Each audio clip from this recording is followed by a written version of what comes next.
Good morning students. 8th class. आज हम क्रिया पढ़ेंगे। क्रिया क्या होती है? क्रिया, किसी काम को क्रिया कहा जाता है। जो भी हम काम करते हैं उसको क्रिया कहते हैं। क्या? कि जिन शब्दों से किसी कार्य के करने या होने का पता चले उसे क्रिया कहते हैं। क्या? जिन शब्दों से किसी काम के करने या होने का, किसके? कार्य के करने या होने का पता चले, कार्य के करने या होने का पता चले उसे क्या कहते हैं? क्रिया कहते हैं। जैसे कि मैं आपको पढ़ा रही हूँ, आप पढ़ रही हैं। आपका पढ़ना, मेरा पढ़ाना, ये क्या है? क्रिया है। हम कोई काम कर रहे हैं, पूरा 24 के 24 घंटे हम दिन में कोई ना कोई कार्य करते रहते हैं। कुछ कार्य ऐसे होते हैं जिन्हें हम ऐच्छिक रूप से करते हैं और कुछ कार्य ऐसे होते हैं जिन्हें हम अनैच्छिक रूप से करते हैं। लेकिन हमारी बॉडी 24 घंटे वर्क करती रहती है। तो क्या है? इस कार्य के करने या होने को क्या कहते हैं? क्रिया कहते हैं। क्या कहते हैं? क्रिया कहते हैं। किसी काम के होने को, जिसमें कि किसी काम के होने का बोध होता है, उसे अस्तित्ववाची क्रिया कहते हैं। क्या कहते हैं? उसे अस्तित्ववाची क्रिया कहते हैं।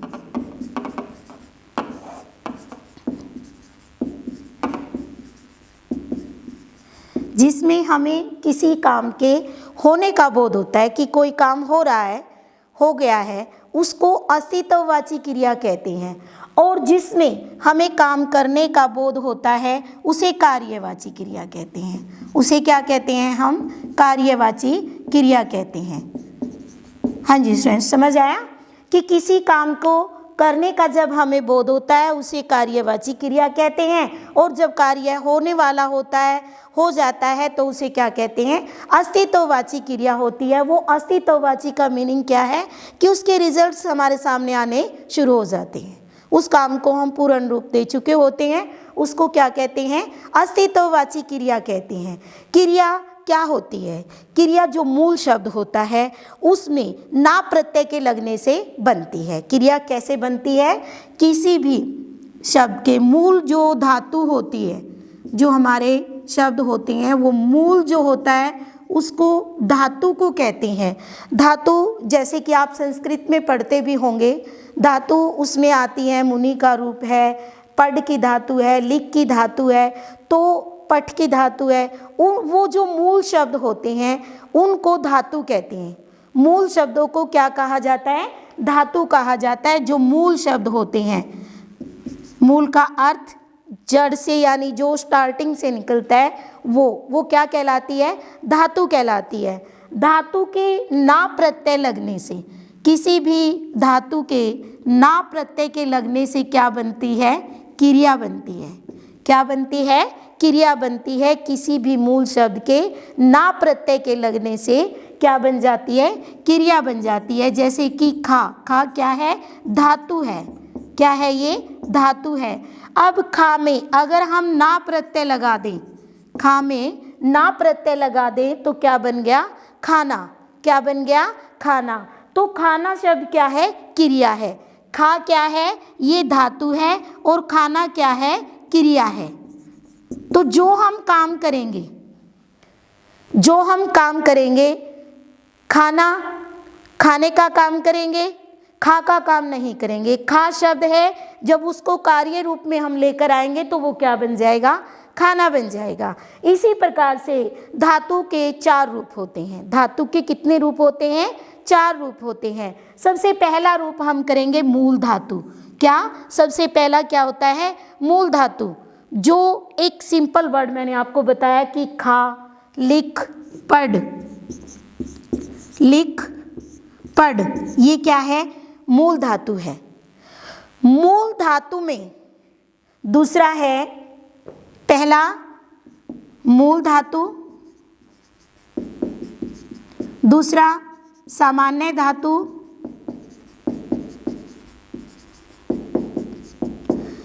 तीसरा व्युत्पन्न धातु।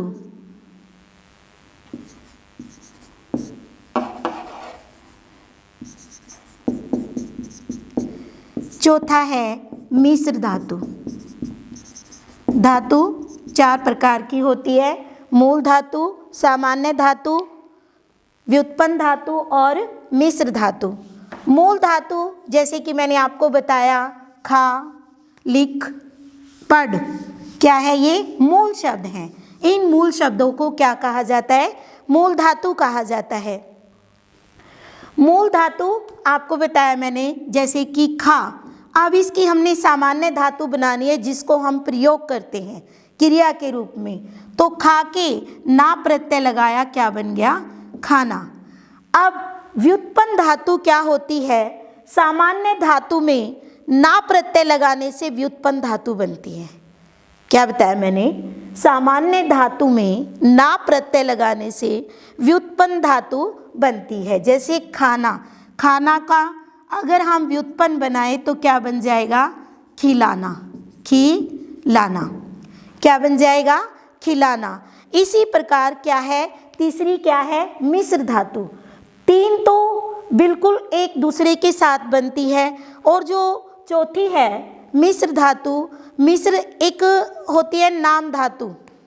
इससे पहले एक नाम धातु है, नाम धातु देखेंगे पहले।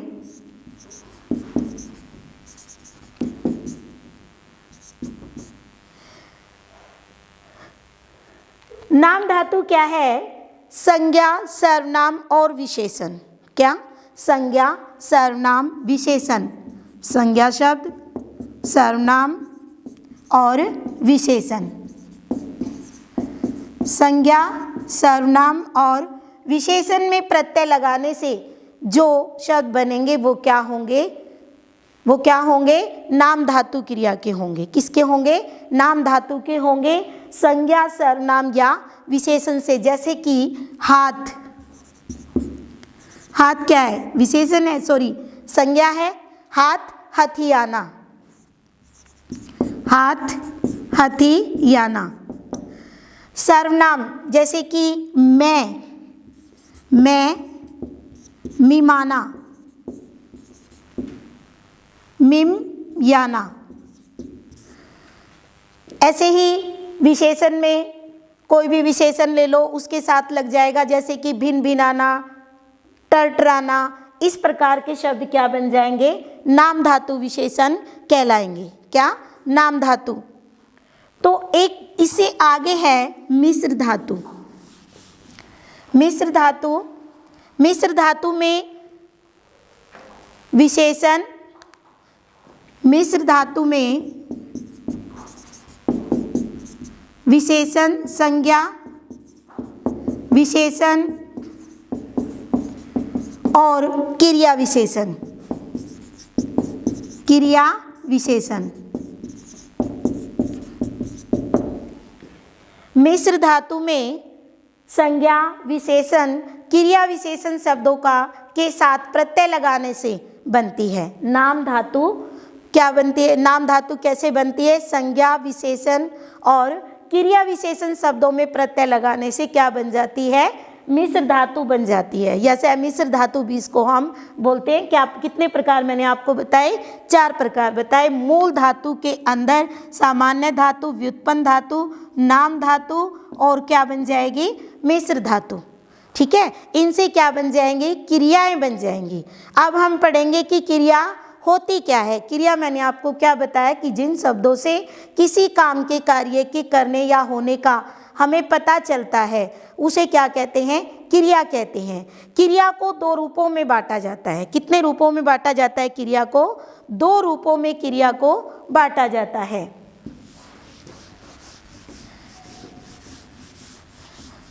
क्रिया को 2 वर्गों में बांटा जाता है।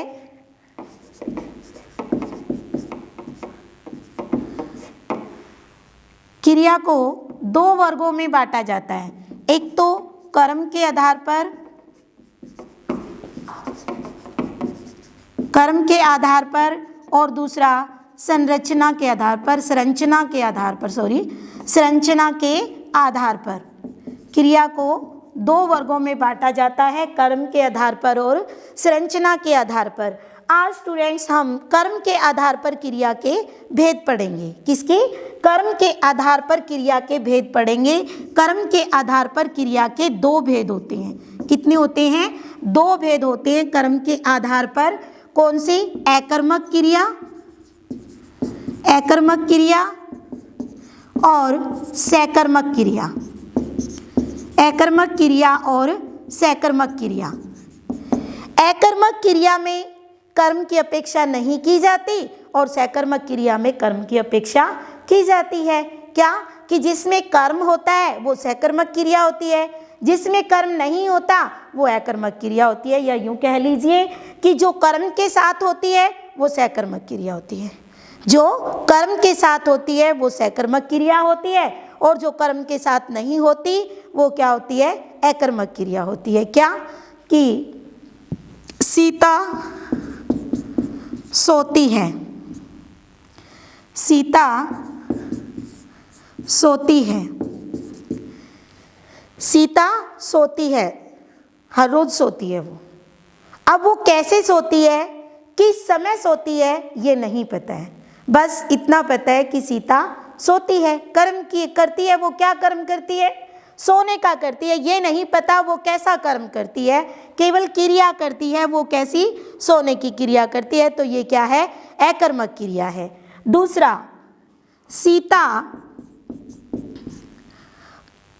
सीता पुस्तक पढ़ती है, सीता पुस्तक पढ़ती है, सीता पुस्तक पढ़ती है। अब इसमें कर्म दिया गया है। क्या दिया गया है? इसमें कर्म दिया गया है। क्या कर्म दिया गया है हमें? पुस्तक। सीता किसको पढ़ती है? क्या पढ़ती है? पुस्तक पढ़ती है। सीता क्या पढ़ती है? पुस्तक पढ़ती है। किसको पढ़ती है? पुस्तक को। क्रिया प्रश्न करेगी कर्ता से। अब हमें ये कैसे पता चले कि क्रिया सकर्मक है या क्रिया अकर्मक है? हमें ये कैसे पता चलेगा कि कौन सी क्रिया अकर्मक है और कौन सी क्रिया सकर्मक है? तो इसके लिए हमें दिए गए वाक्य के अंदर ये पता लगाने के लिए कि कौन सी क्रिया है उसका कैसे पता चले, उसके लिए क्रिया प्रश्न करेगी कर्ता से। कौन? क्रिया। क्रिया क्या है हमारे पास? पढ़ती। तो ये प्रश्न करेगी कर्ता से। किससे? सीता से। सीता क्या पढ़ती है? पुस्तक। किसको करती है? किसको और क्या लगाकर क्रिया प्रश्न करेगी कर्ता से। अगर उत्तर मिल जाता है तो सकर्मक, उत्तर नहीं मिलता तो अकर्मक। एक बार फिर स्टूडेंट्स ध्यान देंगे कि क्रिया प्रश्न करेगी कर्ता से। अगर उत्तर मिल जाता है तो सकर्मक, उत्तर नहीं मिलता तो अकर्मक। क्या पढ़ती है? पुस्तक पढ़ती है। क्या और किसको लगाकर प्रश्न करेगी क्रिया कर्ता से? तो वो क्या होगी? सकर्मक क्रिया होगी। क्या होगी वो? सकर्मक क्रिया होगी। अब अकर्मक और सकर्मक के बारे में हमने पढ़ लिया। अकर्मक और सकर्मक के बारे में हमने पढ़ा कि वो कर्ता से प्रश्न करेगी, कर्म हमें इसमें मिलेगा। और सकर्मक क्रिया में कर्म दो प्रकार का होता है। सकर्मक क्रिया दो प्रकार की होती है। एक कर्मक क्रिया और द्विकर्मक क्रिया। एक कर्मक क्रिया में एक कर्म होता है और द्विकर्मक क्रिया में दो कर्म होते हैं। एक कर्मक क्रिया में जैसे कि हमें पढ़कर ही पता चलता है कि एक कर्मक क्रिया में एक कर्म और द्विकर्मक क्रिया में दो कर्म होते हैं। ठीक है? कैसे? लड़की नृत्य करती है, लड़की नृत्य करती है। क्या है ये? सकर्मक क्रिया। लड़की क्या करती है? नृत्य करती है। क्या करती है? नृत्य। तो ये क्या है? हमारा कर्म है। ये क्या है? कर्म है। तो अब ये तो हुई एक कर्मक क्रिया, इसमें एक ही कर्म है। अब दूसरा देखेंगे, अध्यापिका लड़की से नृत्य करवाती है। अध्यापिका लड़की से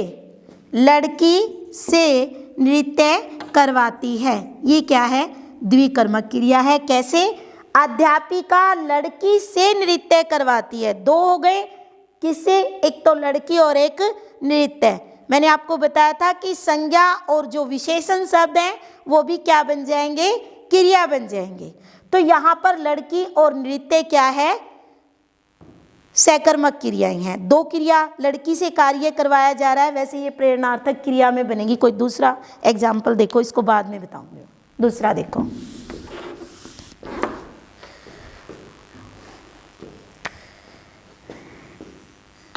बच्चे, नहीं भाई द्विकर्मक में तो यही रहेगा, सॉरी। अध्यापिका लड़की से नृत्य करवाती है, माँ नौकर से बच्चे को नहलवाती है या खाना खिलवाती है। दूसरे के द्वारा जो काम किया जाएगा वो क्या आ जाएगा? द्विकर्मक क्रिया में आ जाएगा। अब ये क्रिया भी दो प्रकार की है।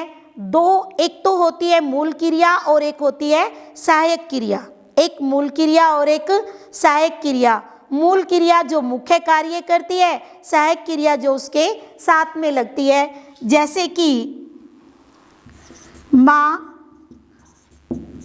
बच्चे को खाना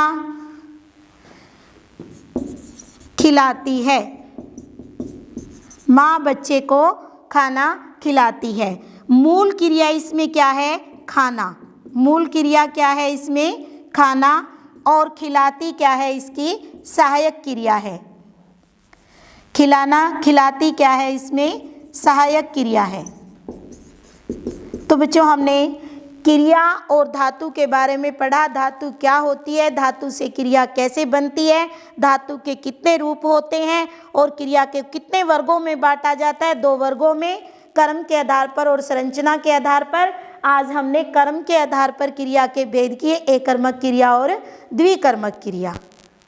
तो इसको आपने बच्चों पढ़ना है। नेक्स्ट टॉपिक हम कल करेंगे। धन्यवाद।